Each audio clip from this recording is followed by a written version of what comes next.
In the dusty streets of Jerusalem, Mary Magdalene found a purpose and a leader in Jesus, a man whose teachings of love and forgiveness surpassed the religious dogmas of the time.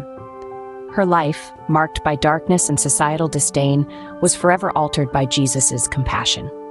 From the moment she met him, she devoted her life to following him, learning from his parables and witnessing his miracles. The chronicle picks up a chilling turn on a day stained with the shouts of a crowd crying for crucifixion. Mary stood at a distance, her heart shattering as she watched the brutal treatment of Jesus.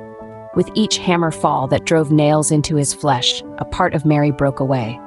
She watched, helpless and devastated, as the man who had brought her so much peace and redemption was lifted upon the cross. The sky darkened and Mary's despair deepened, reflecting the storm that raged above. After Jesus' last breath, as the crowd dispersed, Mary lingered. She followed Joseph of Arimathea and Nicodemus, who took Jesus' body down from the cross and carried it to a new tomb. With silent tears, she watched them wrap his body and roll a massive stone to seal the tomb. The following day passed in a blur of grief, the Sabbath offering no rest to her tormented soul. Before dawn on the first day of the week, Mary ventured to the tomb. The world around her was quiet, the air thick with anticipation, as if creation itself was holding its breath. But as the tomb came into view, astonishment took hold. The stone was rolled away. Trembling, Mary peered into the tomb, only to find it empty. Despair turned to confusion and fear. Had someone taken Jesus' body? Running back to the city, she found Peter and John, breathlessly reporting the empty tomb. They returned with her, confirming her fears, and then left, bewildered. But Mary could not leave. Weeping outside the tomb, she bent to look once more, and this time she saw two angels in white. "Why are you weeping?" they asked. Before she could answer, a new voice spoke from behind her. Turning around, she saw a man she assumed to be the gardener. "Whom are you seeking?" he asked.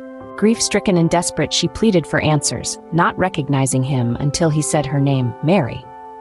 At that moment, recognition dawned. This was Jesus, alive, speaking to her. Overwhelmed by joy but instructed not to cling to him yet, as he had not ascended to the Father, Mary's mission became clear.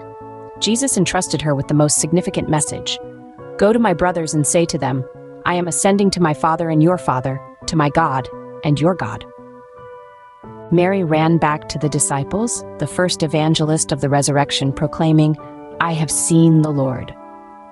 Her testimony, initially met with disbelief, would become the cornerstone of faith for generations.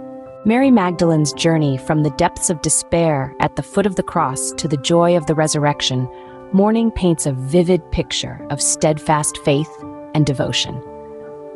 Her role as the first to witness and report the resurrection solidifies her place as a key figure in the Christian story.